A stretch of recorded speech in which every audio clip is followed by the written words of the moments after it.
Looking forward to the next panel. We all know the blockchain trilemma is scalability, security, and decentralization, and these guys are bringing in the scalability as well as specific use cases.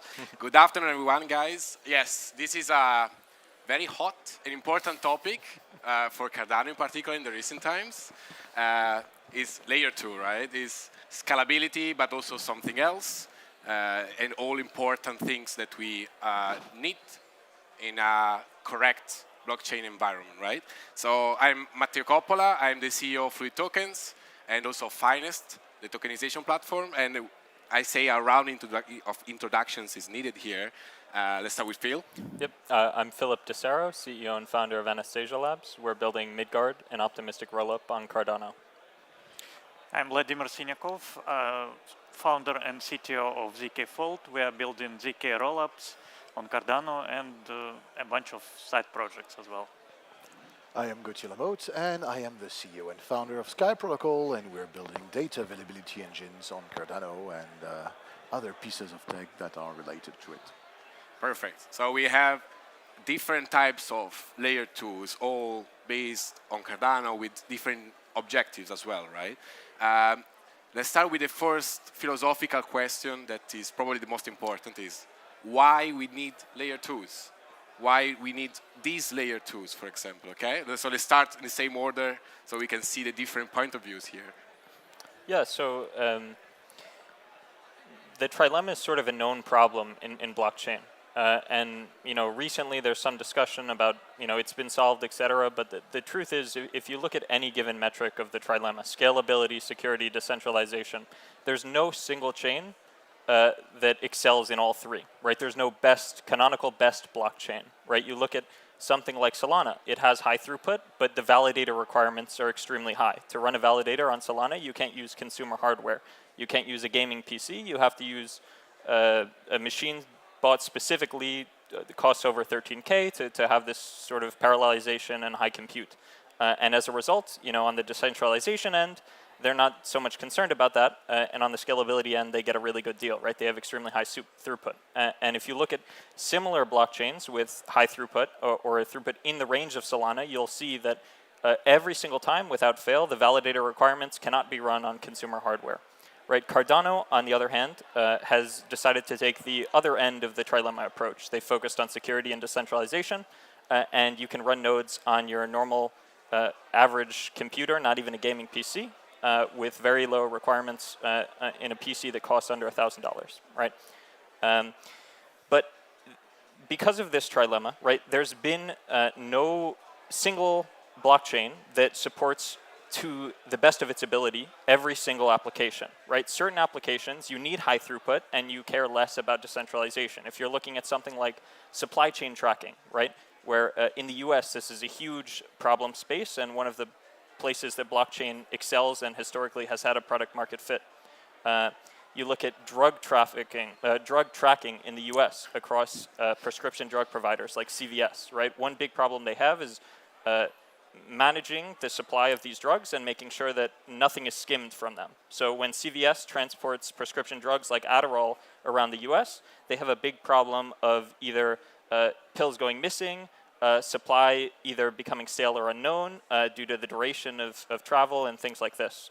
And people have proposed a blockchain as a solution for a long time to this, but due to the trade-off space, right, it's only really suited for a high throughput chain because these transitions of drugs through CVSs are happening very frequently, right? So it's something that you really couldn't build on the Cardano layer 1 directly. And that's what all of these solutions here aim to provide, a mechanism by which, instead of having to launch on Solana or some other chain, they can make the trade-off space decisions and remain within the Cardano ecosystem by launching their application on a layer 2. Right. Vlad, what's your point of view on this? Yeah, so I think if we zoom into the scalability part of the trilemma, we see that there are actually like three problems. There is compute. There are three finite resources that are scarce. It's compute, it's storage, and it's throughput. And a good solution would need to solve all three of these problems, or we need like several solutions that solve them together, like by working together or something like this. And I think many business use cases, they require that there is a certain amount of throughput available, there is a certain amount of storage available or compute available on the blockchain. And some businesses could not even start building on a particular blockchain without having those conditions met, right? So we maybe we don't even know what is possible like on a particular blockchain until we provide enough resources for them to build. Right. And Gauthier? Well, you know, for me, I think it would be a great marketing punchline to say like, trilemma, you have the three parts of the trilemma, you have to choose three. But the problem is that most of the time we can't. But you know, the first generation of cryptocurrency reminded me of, you know, those old cars that are nearly immortal that you see on the road. Like Bitcoin is that kind of old car. It doesn't do anything, but you will still see that in 40 years because just hit it with a hammer and it works again. And Bitcoin is elegant mathematically because of its crude simplicity. And so that's why it has to stay simple. That's why we need more complex cryptocurrencies. But with each layer of complexity and each layer of use cases, and I have very bright technical guys here that speak from the technical point, so I'm going really to speak from the business point of view. With each new layer of use cases, you have to have a trade-off every time. And the thing is, I have a fondness for Cardano because they tried to be formally verified, or at least to have that implemented in their code from the beginning. And I think that Layer 2s bring modularity to a blockchain. So you have basically a strong set of tools that developers can use to fit a business use case. But what I like with Cardano is that in the first place, the thing that was privileged was safety with the use of formal methods. I have a fondness for that because this is something that fascinated me, thinking, okay, how do they do it, for example, at NASA when they send a space probe? Can you send a poor technician on Pluto to turn it on and off and on again if it doesn't work? No. So you cannot say, I just tested it 10,000 times and it worked. You have to have a mathematical, scientific proof that within the tree of possibilities, there's not the possibility to have such a bug. So I think Cardano has a huge potential, but because of that, as we said, scalability is the weak point of Cardano, and especially in where I come from, the B2B world. And for that reason, there needs to be solutions, and there probably won't be an ultimate great solution for this scalability issue on Cardano because there will be different use cases and different trade-offs, and some people, let's face it, do not care about a certain level of safety, and some people do give a huge amount of importance to that. So to me, what Layer 2s bring is really modularity to an already great tool that has the potential to be even greater. Yeah, different needs require different compromises in all three aspects of it. At least Cardano, the Layer 1 gives a big, strong security and decentralization level by default, and then we can work from that, right? Mm-hmm. Right. And just to remind, what is a Layer 2 compared to, for example, a sidechain, or even a concept called partner chain on Cardano, right? Who wants to answer very quickly on this, just to Yeah, I'll be explain happy to take this because I've talked extensively on this. So one of the really nice things about the choice to focus on decentralization and security of Cardano is that it had a lot of foresight. So early on, right, this is a very early design decision. What are we going to build architecturally Cardano's strengths to be? And they had the foresight to realize that these properties are extremely powerful, not just for large-scale businesses and mission-critical applications, but they're powerful for scaling solutions. If you want to build a roll-up, the goal of a roll-up is to inherit the security of a Layer 1 blockchain, right? So there's actually a website called L2s that you can go on and check the current degree to which each Layer 2 inherits the security of the Layer 1. And they all do it to various degrees, but a true roll-up, right, a completed roll-up, inherits the full security of the Layer 1. And that means you have the same security guarantees, assuming there's at least one honest actor, or assuming for a ZK rollup that the proof system is implemented correctly. And these are relatively, very low assumptions to make. You have a high assurance that they're correct. And The difference between a side chain here or a partner chain is that it has independent security. So it has its own set of validators. It has independent economic and consensus security mechanisms. So for instance, Polygon is a big example of a side chain, and people often confuse this for a layer 2. It's not really a layer 2, right? The Polygon network is a POS network with its own token, its own consensus mechanism, and if the majority of stake on Polygon colludes to perform a double spend, then that's what will happen. The security and consensus of Ethereum don't matter because it's an independent chain, a side chain. This is very different from a rollup. The rollup, it doesn't matter what the independent validators do. A true rollup inherits the full security of the layer 1. So if you look at, for instance, Fuel, a full true rollup on Ethereum, if the validator set of Fuel decides to misbehave and do double spends and whatnot, none of this matters because at the end of the day, none of that will actually be canonical. The Ethereum, at the end of the day, the true state of the blockchain of a rollup lays at the Ethereum or the layer 1 that you're committing to. In our case, it's the Cardano layer 1. And back to why I said this is incredible foresight, because at the end of the day, the strength and security of a rollup depends on the security and strength of the layer 1.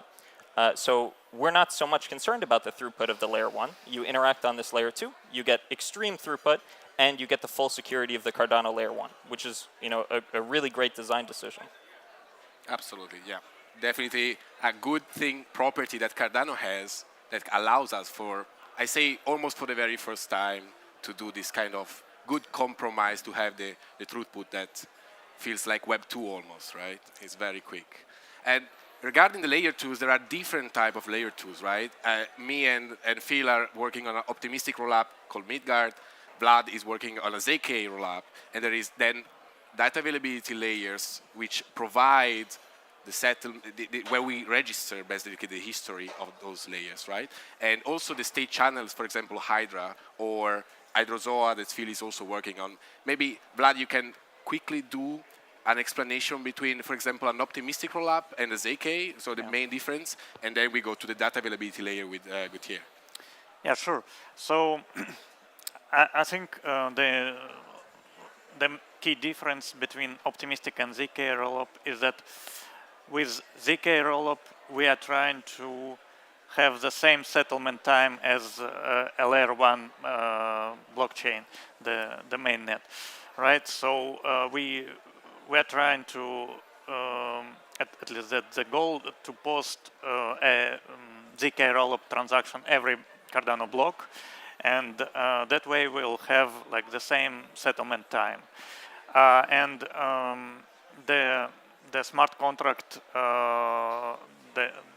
under the ZK rollup is actually verifying the blocks. Like each Cardano block, we are verifying a batch of transactions on ZK rollup. With optimistic rollup, we are assuming that the batch is correct. We are posting it on layer 1, and then anyone could challenge this claim. And and if they are correct, then the validator gets lashed, basically. Yes. Yeah. Gets punished by misbehavior. Yes, but what it means is that the settlement time increases. So during the challenge period, you cannot say that this block of transactions has settled. It is a possibility that it will get rolled back, and you return to the previous state. So that's the trade-off. Right. Yeah. What are the benefits of the data availability layer? What gives us to the other layer 2s? Like, what's the weapon there? So it's complicated because when you explain data availability, you are already questioning the difference between layer 2s and side chains. Partner chain is easy. It's basically you have to transfer a package from point A to point B. Partner chain is the highway or the train, but they can coexist and it works smoothly. And sometimes you can even leave the highway to go to the train, and that's fine. Side chain it's an extra lane that has its own rule on the highway. Data availability, so it's a type of layer 2, but there are layer 2s that are just like an extra lane, and there are layer 2s that are more like, okay, we changed the texture of the ground so that everyone just drives faster. So data availability is that kind of layer 2. So basically, our use case is a bit different from what you guys are doing. So it depends really, people will choose depending of the type of business model they have. If they do B2C, like peer-to-peer payments, roll-ups, for example, are a terrific solution. I would never advocate for data availability in this case. If you are doing B2B payment and you're chasing whales, like not in the crypto term, but like small number of clients, but huge contracts and huge amount of per transaction, but small number of transactions, then rollups and ZK rollups and so on are perfect for that. But when you have another use case on the opposite, like you're hunting mice, so you have to have an enormous amount of queries on the blockchain and an enormous amount of interactions every day, and small interactions multiplied by thousands of customers, then this is where data availability shines. So basically, all the transaction is published somewhere else. Usually it can be on a sidechain, but it could also be on, if you want a hybrid system, on a centralized cloud computing service, or on your hard drive, or everyone's phone in this room. That could work as well.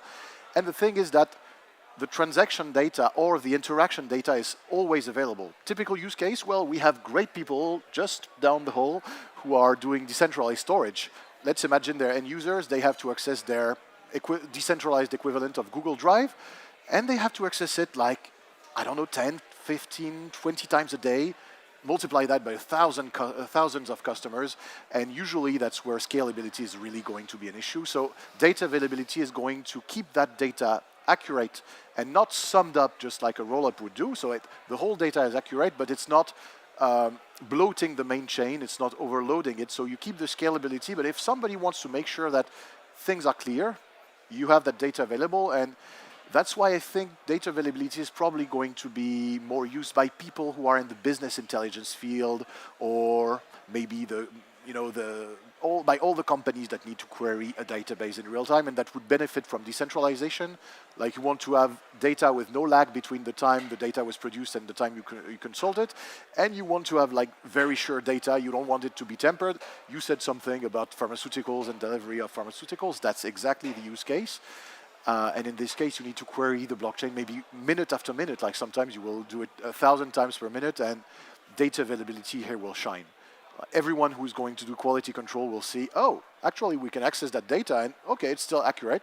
And there will probably be a use of AI that will randomly perform quality checks from time to time in the future. But that's the idea. So data availability is really the scaling solution you want to go for if you are hunting, multiple mice and very numerous very mice. big chunk of transactions and Yes. data of the chain that must be And these days available. these days I prefer saying interaction data than transaction data, because transaction data is already quite cheap on Cardano. That's a great blockchain for that. It's terrific, and all the people who are on some other blockchains who have to spend $75 just to wire $1,000 know what I'm talking about. But the interaction data is the key. Today is how do we use Cardano to penetrate the B2B world, something that is yet untapped, and that is not dependent on UX or on simplicity. They don't care about that. They will learn. They care about manageable costs, and manageable costs for huge amounts of data and queries a day. So that's my take on that. It's another aspect of the scaling in general, right? So from this side, we have the scaling about execution of the transactions Yes. on the chain. Could be good for DeFi, could be good for gaming, whatever. And then on the other side, we have analytics tools, AI that has to query and track the big amounts of information that the business is also producing.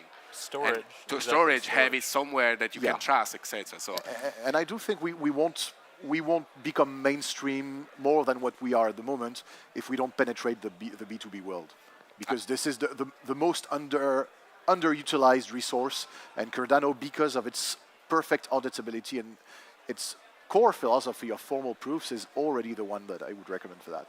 absolutely. Yeah, we must remember that we build these solutions not because we are nerds, right? But because we are actually trying to tackle some issues or Yes. some problems that hopefully will benefit and will improve real-world scenarios. leveraging the blockchain, in this case Cardano itself, right? Yeah, yeah. So there are different layer 2s for different use cases. Probably the business, the app, can choose where to go depending on the kind of requirements, right? And also the amount of data that they need to store for data availability layers. But one problem that we see, for example, on Ethereum, that has generated so many layer 2s, right, is the users and liquidity fragmentation, which is a very, difficult topic, because what you do is basically you split the liquidity of the original chain, in this case Cardano, right, or before was on Ethereum side is Ethereum, into the many different layer 2s, because the user goes a little bit there, and they get attracted by the good marketing sometimes, right? And they cannot really communicate easily between one layer 2 and the other layer 2, and they find they have to do a very big trip to move from one and the other. They often have to go down to the layer 1 and then go back to the other layer 2, which is, from a user experience, is so bad, is so clunky, right? So do you guys have any idea, plan, how we could solve this issue on Cardano before we actually deploy the layers 2s, right? Thinking already ahead, knowing that this issue is actually present and we need to avoid to make the user experience very enjoyable and easy. Yeah, so that's sort of the nice thing about starting rollups and layer 2s late on Cardano, is that we know the problem space. We've seen how this problem is played out in Ethereum. That's been a heavily L2 focused ecosystem. And actually, we know the technical solutions. They already exist. There's interoperability protocols in Ethereum that allow layer 2s to communicate with each other. But despite the fact that technological solutions exist, the problem still exists within the ecosystem. And it's really a social issue, because each layer 2 tech stack has its own technological solution. They say this is the aggregation layer. Layer 2s can use to communicate with each other. Optimism has one. Polygon has one. Basically, all the major layer 2s have one. And the issue is they all want the other layer 2s to use their solution. They say Polygon's trying to get Optimism to use AgLayer. Superchains is trying to get everyone else to use Superchains. And this is really just a social issue, because the first person to get everyone else to use theirs is going to capture a big amount of market value. The nice thing about Cardano is that all these dev teams are quite close-knit. We're all on good terms with each other. We know that this is a major problem, and we know if we don't come to a collaborative solution very early on, that we're going to have a lot of pain in the ecosystem, and we're not going to be able to create the ecosystem that we all want. We all want to improve Cardano. That's why we're building here. So yeah, all of us are very close, and I don't have any doubt that we'll all work together on a collaborative solution to make sure that interoperability is a big focus. Vlad, you want to add something about this, about it? Yeah, sure. So I think there are like multiple ways how, for example, Midgard could collaborate with ZK rollups. It's possible to have a bridge inside ZK rollup, or like or spin a ZK rollup on Midgard, for example. So there are like many different avenues that our collaboration could take, and as we said before, there are different trade-offs of our solutions, so there is a potential for them to coexist. At the same time, I don't think that this kind of environment where we have 50 different layer 2s, that this will stay for long. I think that there will be like few winners in Ethereum, for example, that will survive, and because they will provide different kind of trade-offs and different benefits of these solutions. So I think in Cardano we will have probably a few layer 2s. Winning, yes. Yes. Yeah, definitely. At the beginning there are many, then technology tend to converge in few good solutions that are proven and actually solve something that the community in this case or the businesses need. Yes, right? And I think, liquidity does not, in both Midgard and ZK rollups, the liquidity does not leave Cardano. It stays on Cardano. We settle on Cardano. So we are not extracting liquidity. Yes, and bringing it somewhere else. It's about how easy it is to move from one layer 2 to another, for example. Absolutely, yeah. And this is another question that is kind of, what are the security issues that somebody could have using that layer, right? So starting from Gautier, from the data availability layer, what are, I use this data availability layer, what could go wrong? Well, or how it doesn't go wrong, right? it's a quite interesting question because every time it's a trade-off as well. So if in the case of data availability, of course, if you are trying to just keep your data somewhere else, that's another point of failure. So you're multiplying the points of failure. How do you manage to protect yourself from that? Cardano is already built, offering a good level of security for that, but our choice as Sky Protocol is to make sure that we implement formal verification everywhere. So the mathematical process I described before, that's also one of the reasons we chose Cardano in the first place. But you have to be absolutely sure of your protocol, and you have to also manage uncertainty. For example, the algorithm that you are going to use in order to authentify the data, it can be very different from one chain to another, from one solution to another. So that's the typical issue for me. The main issue with data availability is that, well, it's interesting because data is solved somewhere else. You have to be absolutely sure that that this data is treated properly. So we actually worked for another blockchain a long time ago, for Harmony One, and we worked on their cross-shard communication technology because we spotted a problem at the time, and then we published that solution for them. And this is basically that philosophy. I can show you the link on Twitter when resharing that. But basically, yes, that was the technical problem we wanted to solve. And so same thing when you're using, when you're splitting the data in shards and little pieces of data that are sorted to be packs of data that have the same nature. How do we make these pieces of data communicate with each other, and with which type of algorithm do you make them interact with each other? That's also another point of failure. So these are the points where you have to be extra careful, and that's really where you can see the skills of the different teams shine. Very technical things, I'd say, like not for the average maybe user, but there must be the ability to also, from all the technical people, to actually see and say, okay, this is sound, this is nice, the verification of the data is good, right? But that's a tricky problem, because sometimes many experts say, oh, this is a foolproof system, and one day some guy on the internet finds something like a hack that was here under our eyes. It's been there, the failure point was here, and nobody saw it. And someday one 16-year-old kid just finds out about it, and everyone thinks, oh shit, our system wasn't that foolproof. So it's always a very tricky question, and in terms of business, just the fact that everybody's been using it doesn't necessarily mean that it's the best one. Yeah.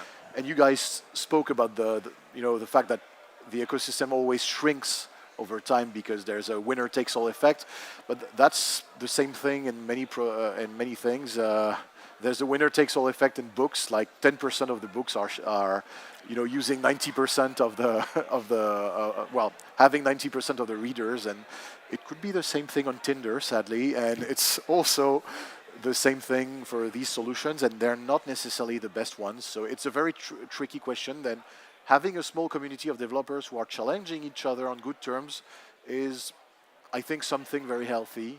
Being able to say, oh, and in this regard, your solution is better than mine, and in this regard, I wouldn't recommend mine, yours is better, is probably a good way to at least have our eyes wide open when we spot a safety failure, which is kind of hard to do. So, but which Cardano is very good at challenging each other as a devs. If you open Twitter and checks the daily news, right, it's always also very good constructive communication between the developers, giving feedbacks and receiving feedback. So it's actually a very good thing that Cardano has. Yeah, very briefly on this, I've seen a lot of concern of, okay, why is Cardano entering the L2 space now? It seems like an admission of failure in the Hydra approach, and it seems like we're getting into this space late.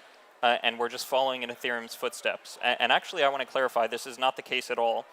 And the very early design decisions of Cardano are making L2s possible in a way that's completely impossible in any other ecosystem. You can't replicate these rollups in Ethereum.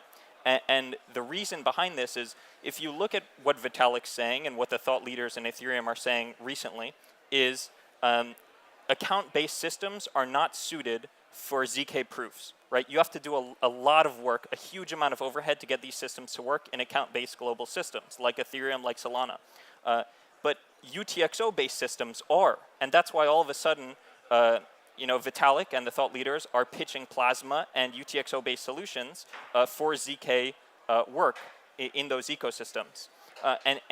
So that's about the ZK rollup, right? And on the optimistic rollup side, on the Midgard side, if you look at the optimistic rollups in Ethereum, they're extremely complicated, and almost none of them are true rollups. They're basically all multi-sigs, completely centralized. If you look at the most popular two, Base and Optimism, they're like a 9 out of 11 multi-sig that can just rug all the liquidity. This will not be happening on Cardano, and the reason it won't be happening is because Cardano, one, the foundation is extremely well made. It's so well architected. It had the foresight of seeing these problems and allowing us to build trustless solutions to them. So for instance, Midgard is completely permissionless. There's no multi-sig.